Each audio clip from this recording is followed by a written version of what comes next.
time we ever talked, he said, Rusty, I will never keep you from the destiny God has for you. Whatever your hands find to do it with all of your heart. Wherever the need is, pick it up and run with it and do it with all of your heart.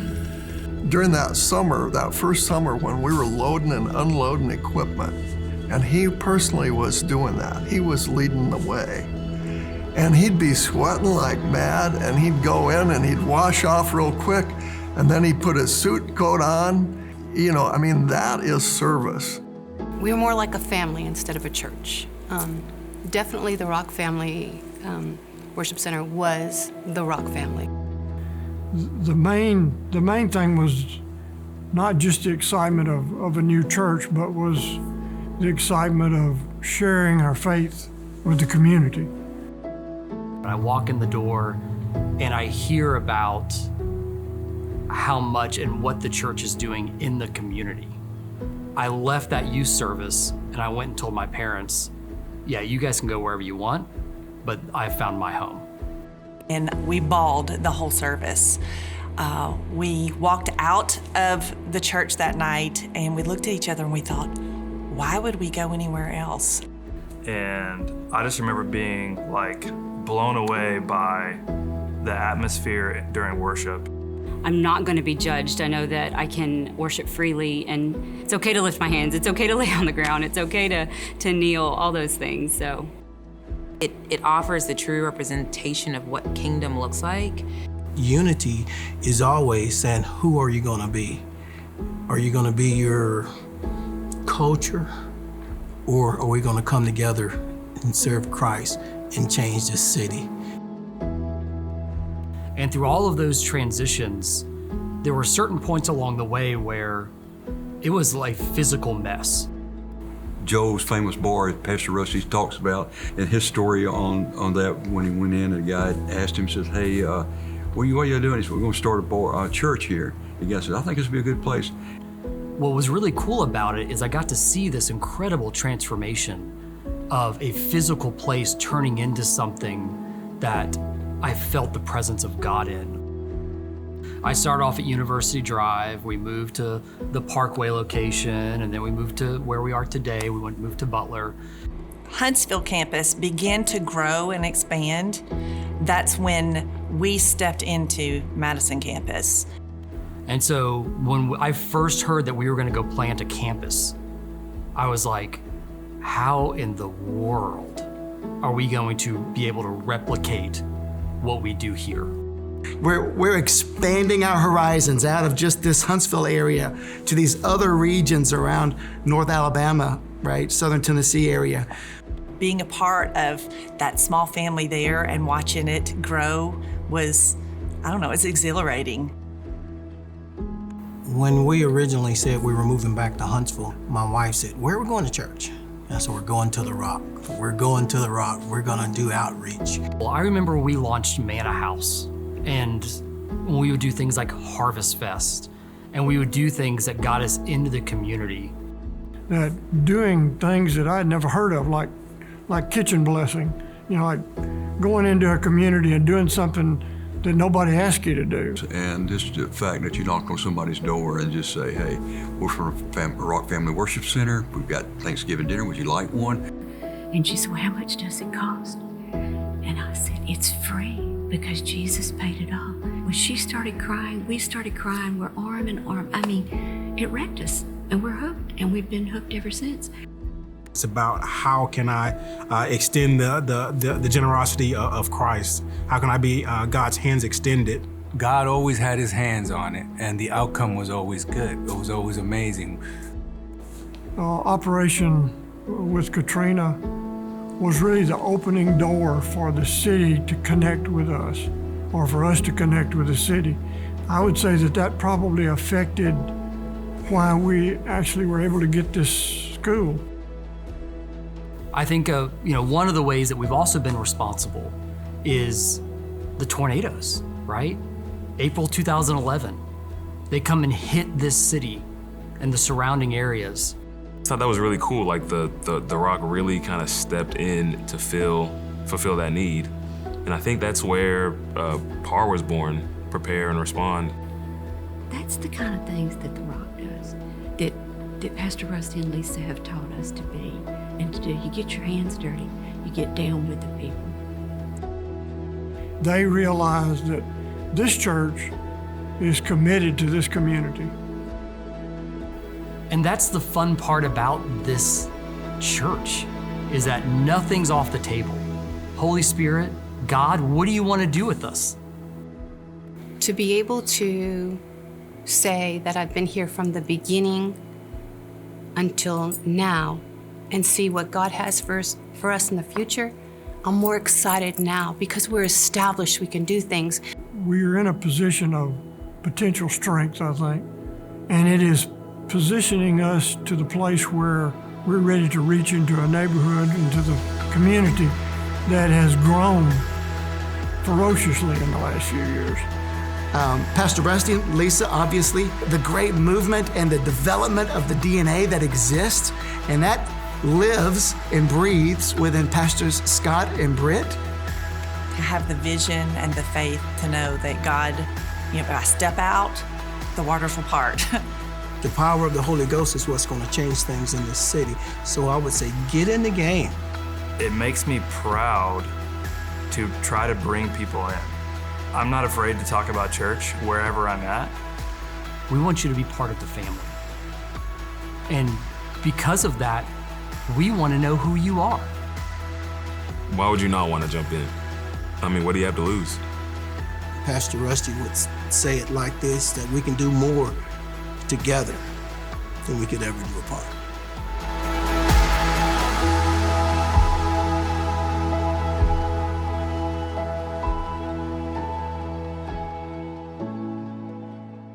We want to welcome you today, and it is really hard to believe that we are celebrating the 1000th episode of this program of the Rock Family Worship Center. It's truly incredible. Yeah. So many words, so many messages from you, from myself, from Pastor Scott, from so many on our staff, but also so many people who were able to visit over these last 25 years. And so it's been incredible. Well, because it's not only the 1000th anniversary or celebration of this program, but we're about to celebrate on May the 5th, the 25th anniversary of the Rock Family Worship Center. And two people who've been a part of this entire engagement in video and television has been Jim and Jackie Smith. And I want to say personally, Lisa and I both, Jim and Jackie, thank you. I still remember the first episode we did in our house, almost 20 years ago, and it took us 5 hours to record a 30-minute program. Yes, I'm glad we've kind of perfected that now. Doesn't take that quite much. She has sat for hours, literally hours, editing to break it down so that you could have that incredible 30-minute program. Well, our entire video team, audio team, Robbie Holder, who's been here for so many years and has helped do background videos, and it's just been a gift from God to our life that we've been able to share. We pray these moments that if you've just seen Jesus and you've just been impacted somehow by His presence, it's been worth this entire journey. You know, Lisa, I remember when we moved here in 1999, it was March of 99, our three kids at the time, they were 6, 9, and 12. And we began the Rock in our living room with 18 people, a Labrador Retriever, where we started a prayer gathering. We did. And you know, the incredible thing about that, about stepping out in anything having to do with faith, is that you believe in the God said of what He's told you. You trust in that. Your act of obedience is not seeing maybe the footsteps in front of you or somebody actually telling you exactly what it's going to look like, but it's truly stepping out in faith. And that's knowing that it wasn't about us, it was about a group of people who were waiting on us and who have been a part of this entire process, stepping into doing life with people so that we could shake a city, you could shake a region. You cannot do those things without a group of people believing in the vision of this house, and it's been an honor. Yeah. Well, over the next few minutes, we're just going to rehearse some stories. I mean, some key times that have overwhelmed our life and allowed us to link arms with, I believe, some of the most amazing churches in all the world right here in this whole area of Huntsville, Madison, Decatur, Athens. And we've gotten to do life together with other ministers and ministries, because it's not about a specific church. It's about the kingdom, and it's about the church, Big C, that Jesus said He would build. And so that's been a part of the journey of being able to work together, seeing a dream center established, seeing a manna house care for people, and to see the dreams of others fulfilled when they would just surrender their heart to God. Yes, it's been incredible, and I just have loved every minute of it. You know, I just had someone ask me recently, what would you say some of the key transformational times were over these last 25 years? Not just the services and yes, all the lives that were changed, but what was it that kind of catapulted things into just really transformational moments? God will bring those incredible opportunities in beautiful ways. And sometimes it presents itself as a suddenly. Sometimes it's a dream in you, but it's always not just a dream in you, it's always a dream in others. And so one of those things would be our love of foster children and adoption, and that really presented itself out of something out of our heart. We had been praying about adopting for a really long time. We had 2 or 3 people already in the process of adopting, and it was birthed out of that. We were able to connect with Lifeline Children's Services, who is all over the state of Alabama and literally all over the United States now. But out of that, it also opened up a door with foster care. So we had a lot of families that began fostering, and out of that came the opportunity to serve our local social workers in foster care. And so God will connect those things that are already in your heart because He already knew it was in the heart of others. And what it's literally done, it's touched our county, it's touched our state, it's touched our region, because right now there are hundreds of children who have been impacted, who have been adopted, whose lives have been changed because of that. Well, it's in the middle of crisis that light shines so bright. You know, I'm reminded too of when Katrina came through. And Hurricane Katrina, that was so devastating there in the Gulf Coast and New Orleans area. And there was an old Sheraton hotel down on South Parkway. I'll never forget, I was riding one day, and right after that hurricane had hit, and I just heard in my heart, stop and call the owner and see if he will lease that to you. It was empty. It had been empty, no electricity on it for 5 years. And just say, hey, we'll renovate it, and in 6 months, we'll give it back to you, but let us put Katrina victims there. And had no idea from one phone call, all the churches that would come together, the city that came together. And in 2 weeks, we were able to renovate a 20-unit area of that old hotel. And over the next 3 years, there were over 500 Katrina victims that moved in, that the churches from around, we all came together, worked together. And that's the key. That's it. It was one of the, we already had Manna House, and we were already serving the community, but the beauty of what Operation Restoration brought out was it was not a rock thing. It was the churches coming together, that if they had sponsored a room, they picked up those people, they got them in church.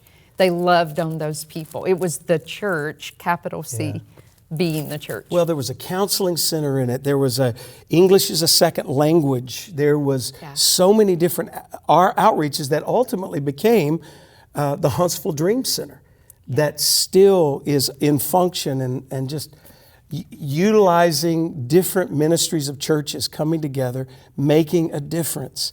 And because God takes critical moments and He turns it to where His care, His love, His expression.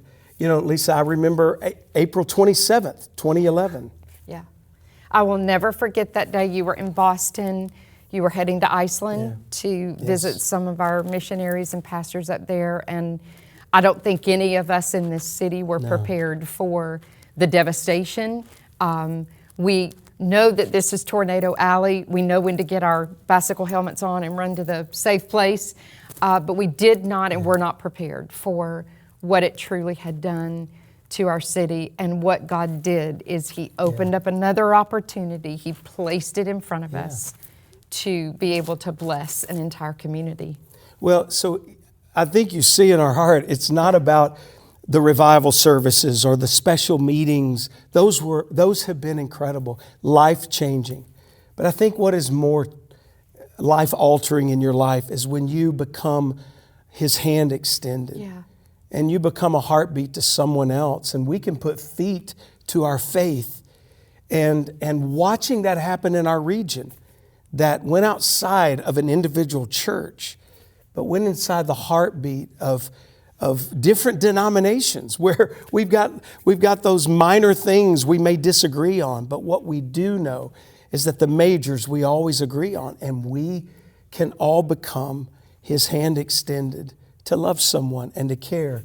And to me, those were some of the greatest moments, I think, from going into the neighborhoods and still maintaining that today, and just wanting to care and help and be there for someone. That's been an amazing challenge. I think it's a beautiful thing when government, our mayor, our police department, our sheriff can trust the church. Yeah. And that is so beautiful. That when there is a need, they can pick up the phone and say, "Can you help us?" And they can trust that. We all watched it in 2020 when the pandemic hit, and just able to work together. Yeah. And so those moments are forever indelible, just burned into my spirit and my heart, into my memory. And I'm forever grateful for that. And I'm thankful for you that have watched all these years. Some of you have been faithful. You have viewed a lot of these. But many of you got involved. You were a part of another church, but you got involved. You engaged your life into just being an expression of the church. And we want to say thank you. We celebrate you today as we remember the 1,000th episode, and we remember 25 years of a vision of the Rock here in Huntsville. Sweetheart, when we talk about transformational moments, we can't help but talk about transitions in new facilities and different places where the Rock is gathered. We started in the old Hilton Hotel downtown. It's no longer there. It's torn down. But then we went to Bradford Drive. To the Motorola building. Yes. For only about 4 or 5 months. Yep, that was it. Because we found out that you couldn't have churches. And you still can't. You still can't have churches in the whole research development thing. My favorite story about that, though, is we were so proud because we had gotten our first sign, a metal sign, and we got really excited that day, and I was taking pictures of you guys. You put it in the ground, and 48 hours later, the sign was taken out of the ground because we're not allowed to have a sign. We had to take that down. So 4 months we were there. 4 months, then transition into. Then God took us for 3 years. It was called Joe's House of Entertainment. It was the old Sheraton Hotel on University Drive. It's no longer there either. We've outlived that building. But we took over an old bar, and in front of the bar, in those hotel rooms, there was an escort service, a massage parlor, and an adult video.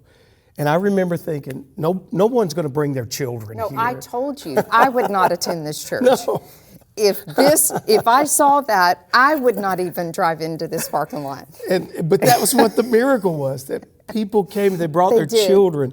We birthed more children's ministry in that place. That took us to the next building. After 3 years, we took over the old research genetics building, which was formerly years ago, it was called Miracle City, and it was a service merchandise building. And we were there, we bought that building, there for 15 years. And Lisa, the memories in that place, the memories all through that are just overwhelming. Well, you know, in the beginning stage, we had to go to 4 services in the tiny little area that became our kids' ministry, getting ready for the, you know, the auditorium sanctuary portion. But 15 years, we were landlocked, but it was some of the most incredible times. Well, the outreach, I can still see the parking lots full for Harvest Fest. Yes. Starting, we did that for years, even at the old Sheraton there, Joe's House of Entertainment, and watching people's lives changed, watching single moms and come with their kids, and just seeing God do incredible things and the relationships. Because see, ministry is about relationships. Yep. It's not about making somebody giving someone a big platform.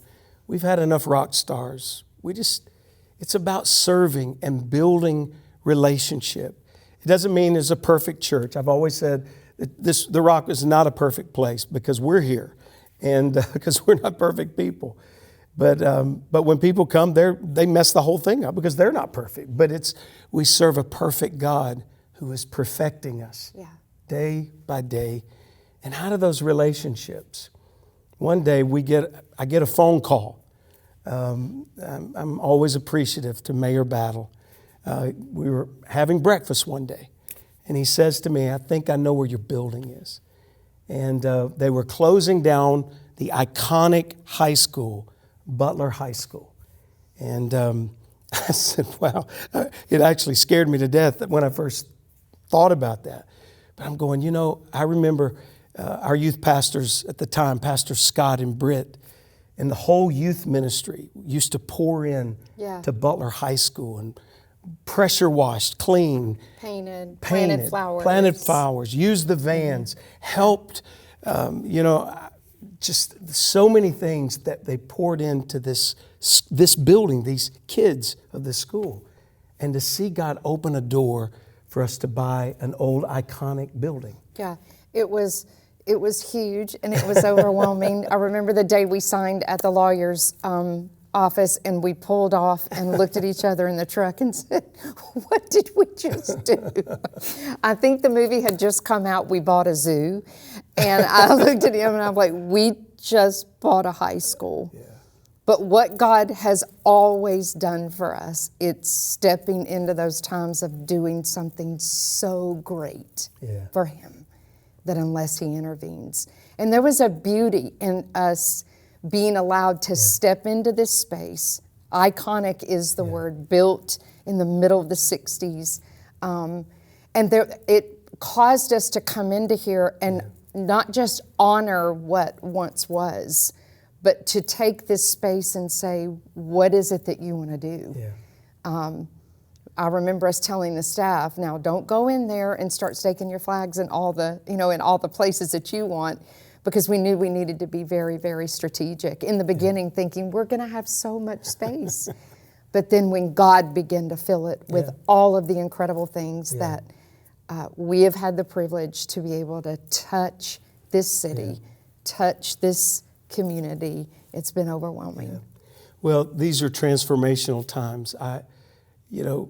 It's not about brick and mortar, but about people. I think about as well as the campuses that God has let us be a part of campus pastors and leaders going into different parts of the area and establishing, from Fayetteville to Smith Lake to Madison campus.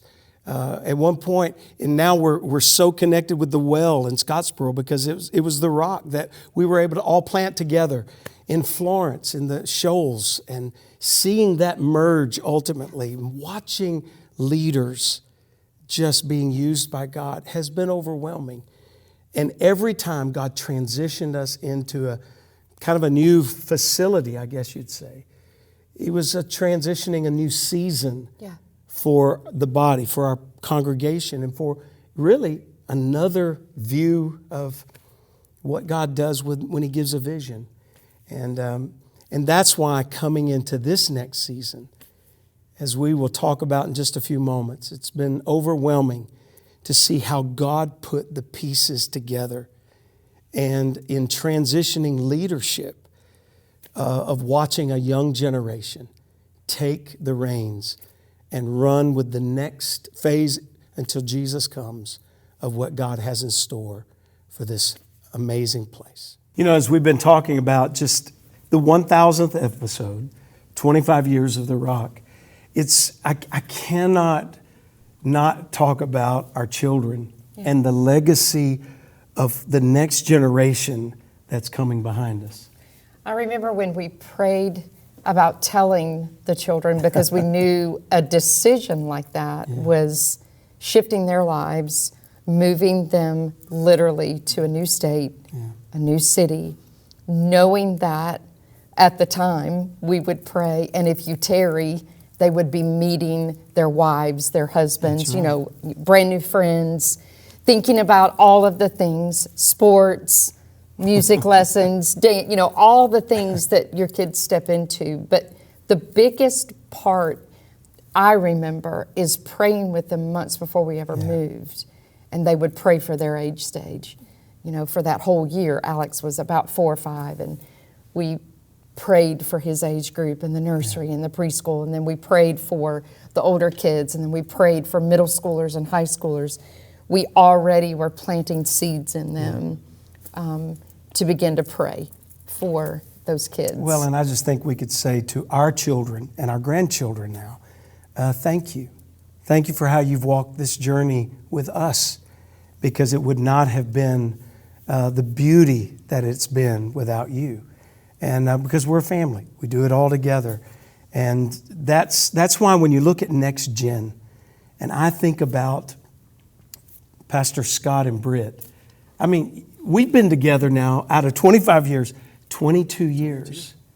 And you became our youth pastor here at the church in the old bar. Yeah.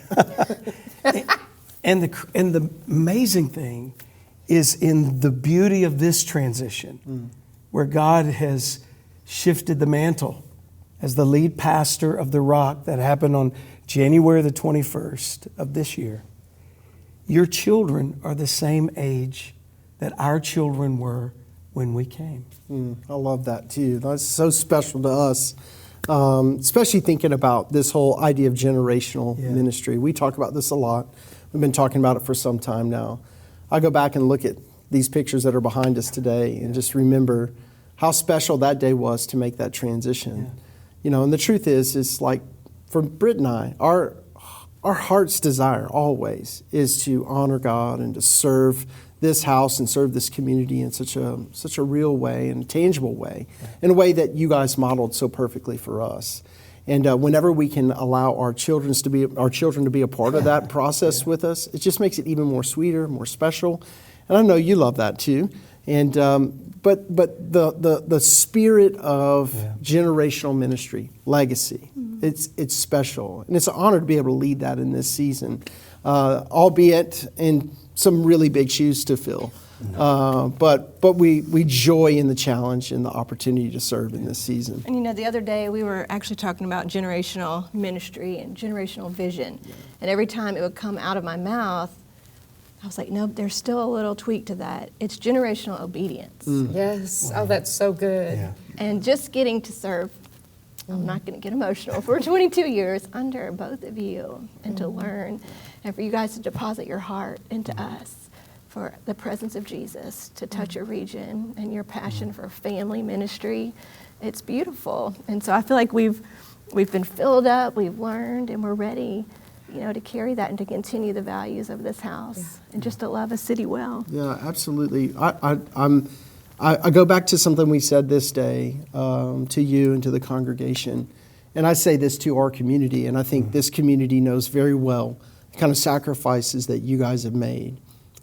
Sacrifices, maybe not every one of them, because there have been things that you've given up on and decided not to do, and chose to be here in Huntsville to give your life away to this community.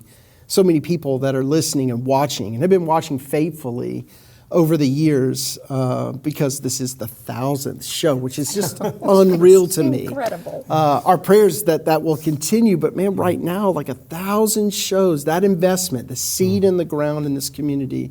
And I believe this, we're sitting right on the edge of a harvest for every seed that was sown. And the courage that it took for you guys to say, you know what, how do we invest that to the next generation? How do we get in and champion and believe that? One thing we said in this transition service is it's easy to celebrate you. It's easy to celebrate you. Your selflessness in the way you've served in this community, served our church. It's just easy to get in behind and follow that. Not because we're capable, but because you've laid such a great groundwork. The path is just easy to follow. And so because of that, it excites us to think about what the future holds, right? Now, it's going to be scary, right? And rightfully so, right? This is a lot of responsibility. But I know this, what God has for this community has not changed. His heart has not changed. The heart of this house, this church, has not changed. That is still well intact. And we just count it a real joy, a real privilege, a real honor to serve this church and this community in this season. And we want to say thank you. Thank you for taking a risk. I mean, it was a real risk. When you brought us on as youth pastors, I wish I could tell you we were developed and put together. And I tell you, we came in wet behind the ears, just completely oblivious to what it meant to be in ministry. But your faithfulness over those years, developing us, investing into us, and to all those, there's so many spiritual sons and daughters and avenues of ministry that you've invested into. But I'm going to tell you, from Britt and I, we are eternally grateful and are expectant of big things ahead. You know, we used an analogy, Pastor Rusty, and I thought about this too the other day, and that is the baton, right? Yeah. That idea of passing the baton and passing it well. And I got to thinking about that, and just like Britt said, it's also incomplete. That idea that somehow that passing of the baton is some way a finality for you in ministry. And that's just not true.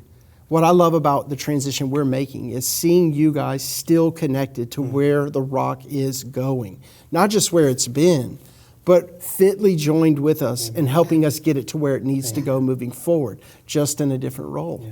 Right? That is such a rare thing to see, a rare opportunity for this community to look in and see a transition like this. And we just say all the time, God, thank you so much that we connected to this house, to this couple, to this season of life where transitions are happening in every denomination and every single pulpit around the globe right now. And honestly, many of them not going very well at all. It's just been a joy to know that in this season, we're not working through some drama or chaos. What we're working through is sons, and fathers, mothers, and daughters, and deciding, hey, this season, it's time for you to run. It's time to do it together. And there's so much more that we're going to be doing from the Rock Family Worship Center. And you guys are squarely in the center of that with us and still pushing us and moving us forward. It's special, and it's an honor to do it with you, and I'm excited about this. I'm excited about celebrating with you guys who have been joining us for this 1000th episode. You know what? We want to hear from you guys. You know, I know I'm going to make a transition to this, but listen, we want to know how this has impacted your life. Maybe it's through a television program. Maybe it's through one of the prisons we're reaching out to consistently. We'd love to hear from you. Just below on the screen, I encourage you, there's a little QR code, and maybe it's a website, but I'm asking you, we want to hear a story from you. We want to hear how this episode or maybe one of the other episodes transformed your life or challenged you in a way that maybe you were unexpected to hear from Pastor Rusty one week and he just challenged you. Maybe it was one of our guest speakers. But man, we would love to get a little feedback from you. I ask you, go on there, click the QR code, answer some of those questions. We'd like to hear back from you. And who knows, maybe we'll reach out to you personally with something. Maybe we'll do a whole segment around something you did. I don't know. We'll figure out a way to use it. But more importantly, it's a testimony that we'd love to hear from you. I think it'd be really great. What do you think about that? I love it. And we pray that we hear from you. And we are so excited about everything he's doing. It's good. And it is, you have just begun to run this race in this new season. And I'm glad we get to run together. Yeah. Hey, we love you. Yeah. And we pray you have a Jesus-filled week. Hey, join us this weekend. It's going to be a special weekend.